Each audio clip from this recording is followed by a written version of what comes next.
This is WWE superstar Drew McIntyre, and you're listening to the WWE Podcast. The champ is the one that everybody wants, me. It's going to WrestleMania. Claymore! Austin 316 says I just whipped your ass. This is my iron. You're going to acknowledge me. Good morning, good afternoon, good evening, hello, whatever time it is with you and wherever you are. Thank you for downloading this SmackDown review as part of the WWE podcast. As always, it's an absolute pleasure to have you listening along. I am Amanda, your host of the SmackDown review. And we're back in the US this week, which is a bit of a bummer because we're back to early morning Saturday recordings. But I'm not complaining. We did it. The job is done. Before we get stuck in, let's talk Mania predictions really quick. I know we're still a long way out, but I won't get to do another show before Mania, so I thought I would have an early punt. First, I think the Bianca versus Io match becomes a triple threat with Rhea. I think Rhea wins. She gets the title back, but only after some interference from Naomi. KO versus Randy, well, we now, apparently, that's now off, and we'll talk about that as we go through the show. We've got Jay versus Gunther. Here I'm praying for a Jay win. And we've got Cena versus Cody. Something's got to happen here. I don't think this will be a straight match. I can't really call it, but I'm pretty sure that Rock is going to use his corporate power, so to speak, to cause something to happen. I don't know. There's a lot more story to be told there over the next few weeks. Punk Rollins Roman. I think Punk wins. And goes on hopefully to be in the title picture. I think that's all we've got for confirmed so far, but we'll go through some more picks as we go through the show. Not much by the way of predictions, but let's get to it and review the SmackDown that aired on the 4th of April from Chicago. So Joe Test kicks off tonight, hyping Mania, and of course the Chicago crowd going absolutely nuts, as always, for their hometown boy CM Punk. Tonight we've got a last man standing, which is a number one contender match for the US title. That's versus Stroman versus Fatu, and that title shot will be at Mania. We also have DIY versus the Motor City Machine Guns, another number one contenders match. We've got B-Fab versus Naomi. Now this is going to be Naomi's first proper match as a heel, so I'm quite excited to see how that works out. First up though this evening, we get a reminder of last week's contract signing between Rollins, Roman and Punk. And first out on the live side of things, we've got Punk, and the crowd obviously lose their mind.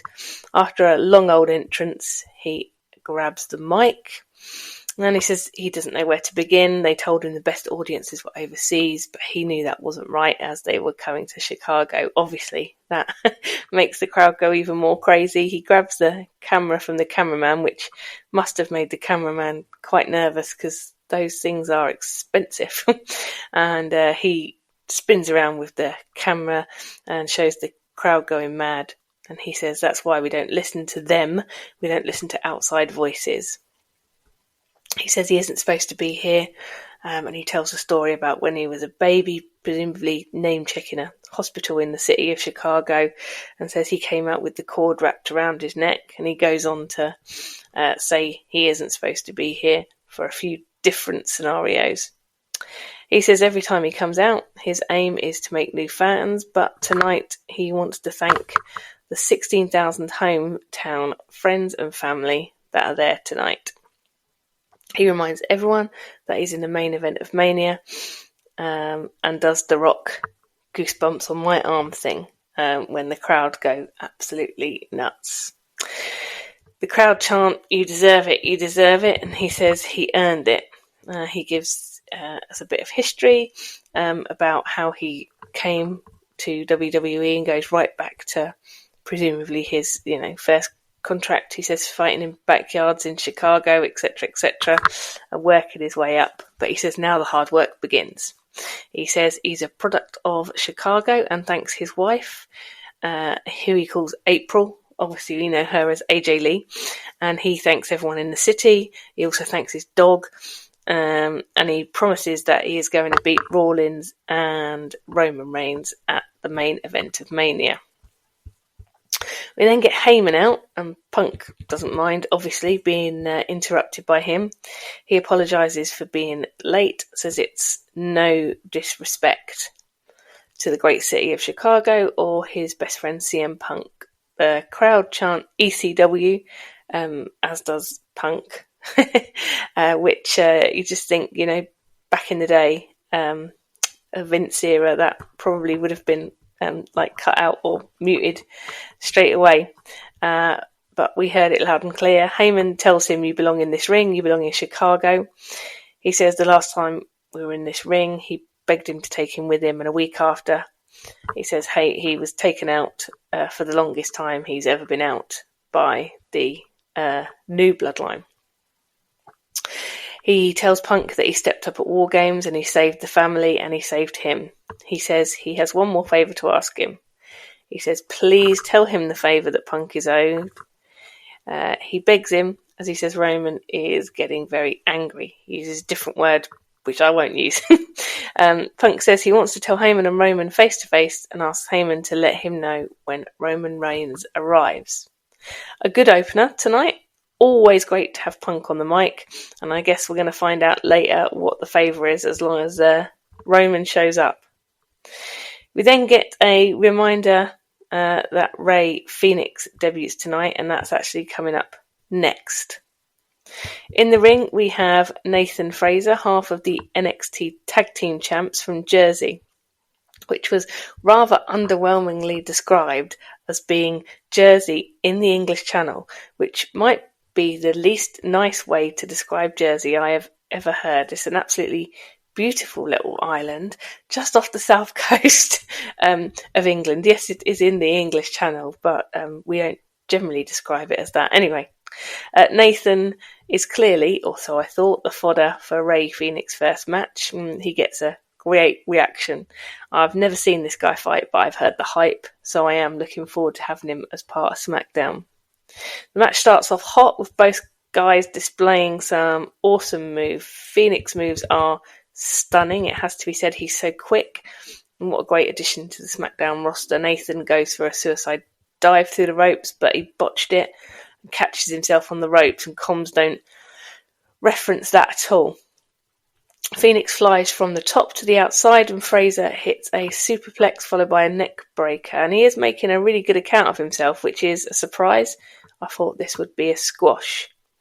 Fenix hits a move which they call the goodbye amigo kick, but Fraser manages to kick out in two, and then Fenix hits another goodbye amigo kick and a Mexican muscle buster, which they call an MMB, and gets the win. This was an impressive debut from Rey Fenix, but I have to say wow to Nathan Fraser. Comms say he's been mentored by Seth Rollins, and you really can tell. What a talent. Hopefully we get to see more of him. As you know, I don't watch NXT. I might watch NXT if that is the quality of the tag team division, because blimey Charlie, that was pretty stunning from Nathan, but a strong debut from Rey Fenix. We then go backstage where we see Legado del Fantasma. Santos tells Los Garzos that is what he expects to see from them. Berto says he's nothing but a flying lizard and that he is better than him. Santos calls his bluff and tells him, okay, you need to prove it, as he goes off to see Nick Aldis to make the match, presumably for next week, which should be quite good because, again, Berto is really talented, and obviously Rey Fenix has got all the moves as well. We then get a promo with Drew wearing an iron patch. He says, have you not had enough from him? He again relives the past wrongs he thinks Damien has done to him.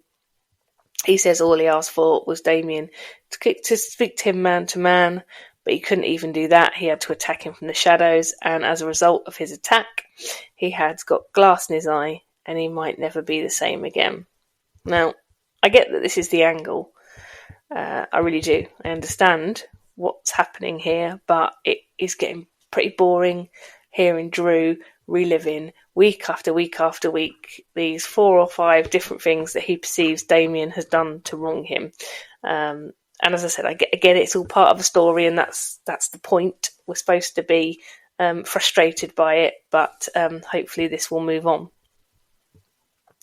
We get a recap of last week between Fatu and Stroman. Backstage with Byron, Stroman says tonight they're going to see why he's called the Monster when he buzz saws through Fatu and punches his ticket to Mania. Solo and Tonga come along and start chopsing off to Stroman, at which point LA Knight pitches up and tells Stroman not to waste time on these clowns. Tonga says that you should be worried about me tonight, and that leads straight into a match between Knight and Tonga. And we kick right off with this match. And as per, we've got Solo hanging around like a bad smell at ringside, and as they trade blows in the centre of the ring, we get Tonga with the early momentum, with a few quick moves and goes for a cover, but Knight kicks in, well, basically less than one. Knight now with Tonga outside and slamming his head into the announce desk, and back in the ring we've got Solo distracting Knight, allowing Tonga to get the upper hand, and the crowd chanting F you Solo. But Tonga is taking full advantage and is working over Knight again. Solo gets involved. Knight manages to make a comeback, gets a close 2 count, but Tonga with a huge clothesline that nearly takes Knight's head off. Tonga goes up top for a flying elbow, but Knight moves and looks to rally, pulling off a wicked-looking neck breaker, and follows up with a massive elbow. He looks for the BFT, but Tonga counters. Solo again tries to interfere, but this time Knight takes him out, taking then out Tonga and gets the win. Well, this was a good match. It feels like it's going to be Fatu versus Knight at Mania, but we have that match coming up tonight. These two were pretty well matched, and good to see Tonga getting some singles action, albeit with Solo lingering around at ringside as per usual. I wonder what the plan is with Solo. They don't seem to have much clear direction with him, or perhaps he's just having a little rest at the moment. I personally would love to see Solo versus Fatu at some point in the future, if we can get there. Now we go outside to Heyman, who is waiting for Roman to arrive. Byron asks him if Punk has given him any indication on what the favour is. Heyman says no and looks down the camera and tells Punk no matter what the favour is, the answer is yes. As he talks to the camera, we think that Roman pulls up behind him in a black SVU, but it isn't Roman who gets out, it's Seth. Seth, in his usual kind of crazy, over-neurotic, happy way, tells him to cheer up. He tells Heyman that he looks terrible, looks like he's had an awful week, and he says he has dug himself a massive hole with this favour thing, and he says that he also wants to be present to hear what the favour is later on.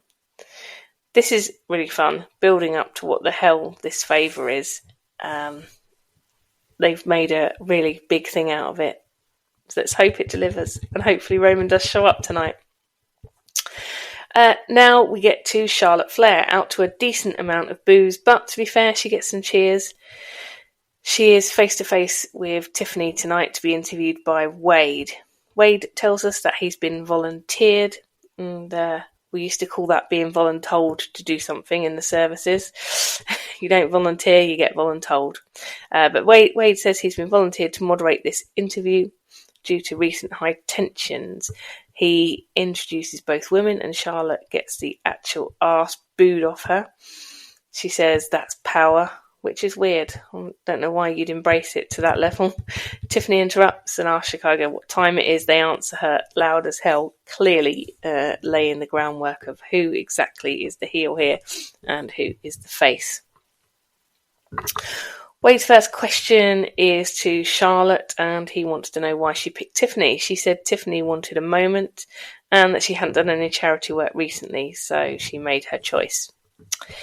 Tiffy says that Charlotte's biggest competitor isn't in the ring, it's out there in the crowd, and no matter how long she's out or what she does, she will never win them over. She says it doesn't matter what she has done or how many titles she wins, she will always come second fiddle to her dad. Charlotte tries to speak but gets booed again. She then manages to get out, "Do you think you're the first person to say I'm coming second to my dad?" Chicago really not letting her speak, and now start Tiffy time chants. And this is, I'm thinking, feels like Dominic level heat that Charlotte has. And to be honest, she seems a bit shook by it. She says, "Chicago, what do you want me to say?" And then she just tells Tiffany that she can have the last word. Tiffany then says, "What were you doing at 25? You were trying to be a volleyball player and drinking in the basement." Well, at 25, Tiffany is the WWE Women's Champion. Charlotte mocks her and tries to get some verbal blows in on her. But Tiffany says for the next 16 days, she gets to call herself the WWE's #1 Nepo baby. But once she beats her at Mania, she will be like she is in real life, alone. She references that Charlotte is 0 for 3, which I believe is a bit of a stealthy dig at Charlotte's divorces, which was, wow, a bit brutal, and the truth hurts, right? Seems like Charlotte is affected by all this. Tiffany handled herself brilliantly, and this match is going to be great. I have Tiffy to retain at Mania. And honestly, Charlotte, I just think they need to just let her be a full-on heel, because the crowd are just never going to like her. Next to Nick Aldis for a major announcement. He says that in conjunction with Adam Pearce, there will be a women's tag team gauntlet match, and the winners will face Raquel and Liv at Mania. I think that's cool. I'm glad they're doing something sure as hell needs to be done to inject some excitement into the women's tag titles. I'm really hoping we see Nikki and Alexa team up in some kind of spooky wookie team and hopefully win. I'd love to see them go to Mania. I'd love to see them win the titles. I think that would be wicked. That might be a step too far, as we don't even have confirmed that Nikki and Alexa are a team yet. Never mind in this match, never mind winning, but that's my long-ranging hope. Speaking of tag teams, we have DIY versus the Motor City Machine Guns for the #1 contender spot up next. We get started with Johnny in with Chris Sabin. Wade reminds us that both of these teams have held the tag gold in the last few months, which, when you think about it, is kind of crazy. It's been a bit of a hot potato. Some really high-octane stuff to start us off, with both teams demonstrating some great moves. As things settle down, we have Shelley in, and he hits a brutal slingshot spear, really taking the wind out of his sails. Sabin with the tag as Motor City Machine Guns measure up for the double team move, taking out DIY over the top rope. Ciampa now getting his arse well and truly handed to him by the Motor City Machine Guns. They look to set up Skull and Bones, but Gargano makes the save, in the process ripping off the turnbuckle cover. Ciampa is in charge and hits Project Ciampa to the back of Sabin and goes for the cover, getting himself a really close 2 count. DIY set up for meet in the middle, which once again almost goes wrong as Sabin moves out of the way. We've got the Skull and Bones interrupted again, and Ciampa then goes headfirst into the exposed turnbuckle, handing Motor City Machine Guns the win and making them the #1 contenders at Mania. I think that is going to be one hell of a match. Profits versus Motor City Machine Guns. I think we're probably going to get the Profits retaining, but that's a close one because Motor City Machine Guns are blooming awesome. This was a quick match, but a good match. It feels like they are absolutely packing loads into this show tonight, but always a cracker when DIY and Motor City Machine Guns get together in the ring. They've got moves that are off the chart. Now backstage, we've got Mello and Miz, and Mello seems to have resigned himself to the fact that he now has Miz as a sidekick. They bump into Pretty Deadly, and Miz calls them pretty useless as they blew the title shot they had at home in the UK last week. Pretty Deadly go on to take the P out of the Marine franchise, which is very valid. What a load of old crap that is. Miz says that he's a 9-time tag champ, and Pretty Deadly ask him how many partners that is. And now he has a younger, hotter model, making Miz the Leonardo DiCaprio of WWE. Prince asks Mello how it feels to be relegated to the Miz's sidekick, so it looks like we're setting up a match between these two teams. Not super excited, but I guess we wait for Miz to either turn on another partner or get screwed by another partner. Bit yawn, but I guess it'll be entertaining. It's always good to see Pretty Deadly in the ring. Next up, we've got B-Fab versus Naomi. Now, this should be a good one, as Naomi making her entrance. They didn't change her music, so she's got no more Healy music, but we didn't get any of the dancing around. She just comes out, and as she's making her entrance, she's jumped from behind by Jade. They are split up by security. Naomi gets into the ring, and the bell goes. B-Fab attacks straight away. Some nice looking moves from B-Fab, getting a close 2 count. And Wade saying how impressive B-Fab has been over past weeks with very limited opportunities.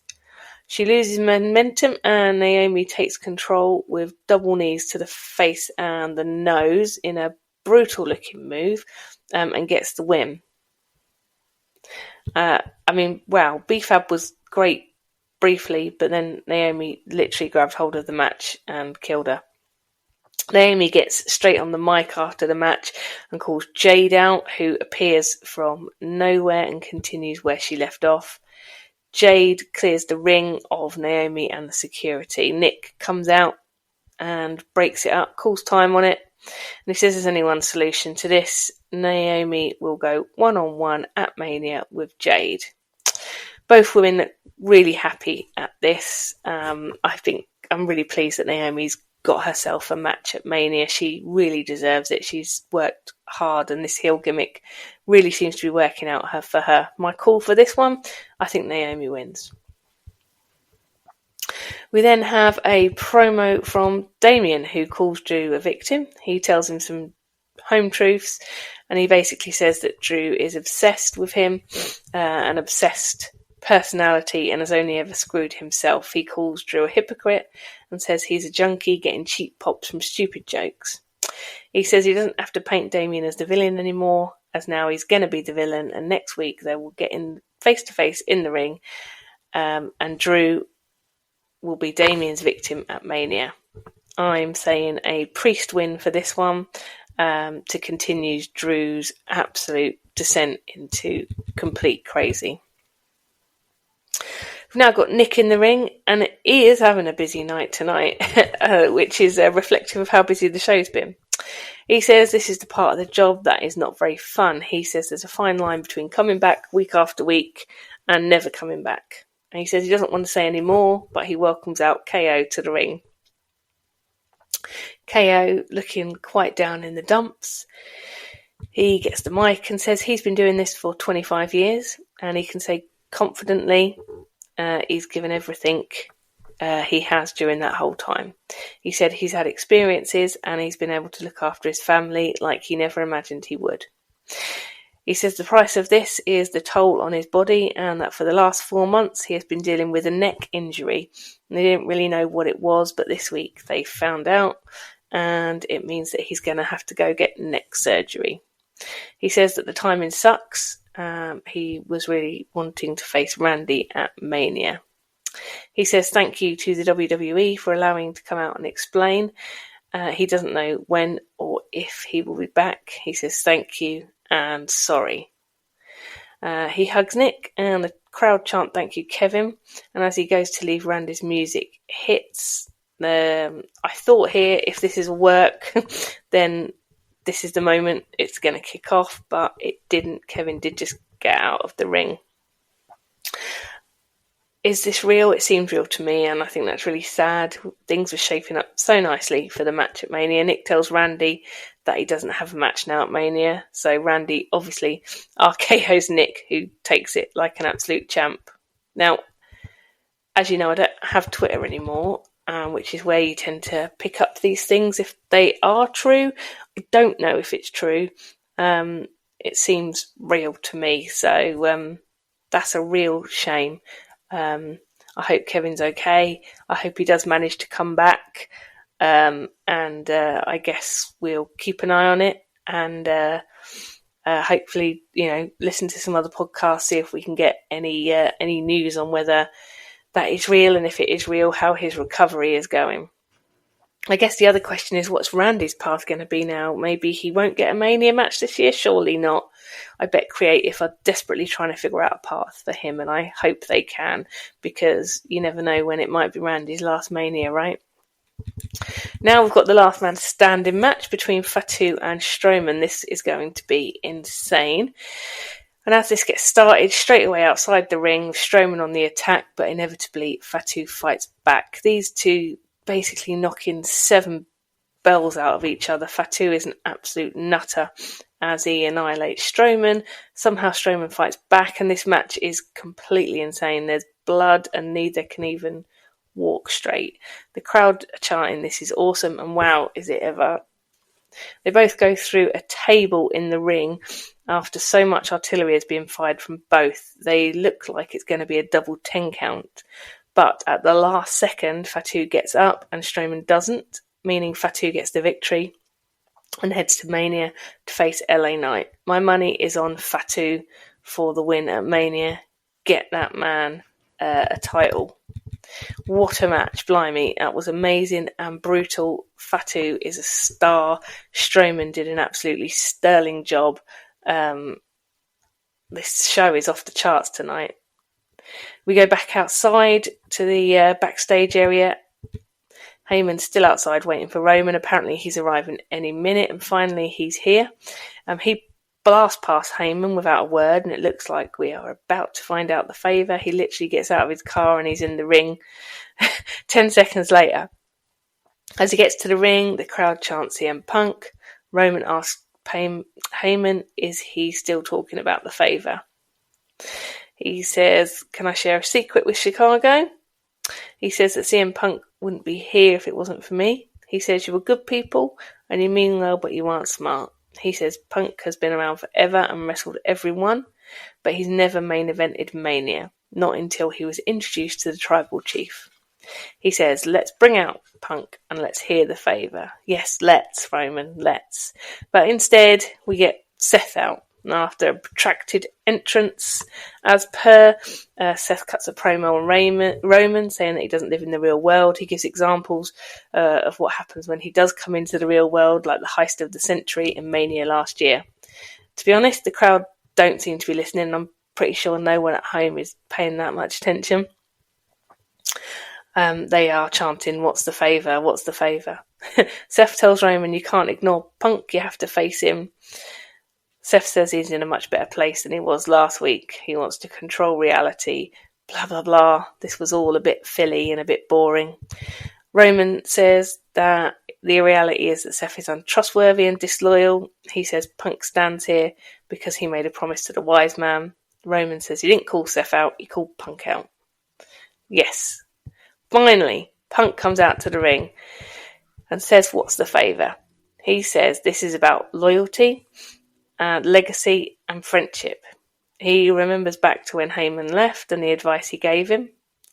Punk says he is going to force Roman out of his comfort zone. He says at Mania he wants Heyman, his best friend, in his corner. Roman says that's the favour and laughs. Roman says, "You understand he loves me and he needs me and I saved him. Even if I let him, he wouldn't." Roman says to Heyman to let Punk down easy, and Heyman, as always, what a bloody legend, is crying actual tears. Roman says, "You better wipe those tears away and tell him no." And Heyman says, "I can't tell him no." Roman starts to back up Heyman into the corner, looking quite aggressive, and Punk attacks Roman, saving Paul Heyman, and gives him the GTS. Punk faces up to Seth, but Seth just laughs and leaves the ring. Heyman looks gutted, but I think will be in Punk's corner, and Punk stands triumphantly over Reigns, doing his go-to-sleep hand motion. And that's when the show goes off air. So, okay, maybe that favour was a bit underwhelming at first, but the possibilities actually pre, during and post-Mania are endless. So I think it's okay. This is definitely worthy of being the main event. I know there's been a little bit of contention about the fact that it's not for a title, therefore it has no right being in the main event slot, but I'm not in that camp. I think these three guys are going to put on an absolute hell of a show. It's a worthy main event, and now with this extra facet of the wise man being in Punk's corner, I think it's going to be brilliant. As we head towards Mania, tonight's show was frenetic. Feels like they absolutely stuffed it full, and we saw some real progression in most of the stories.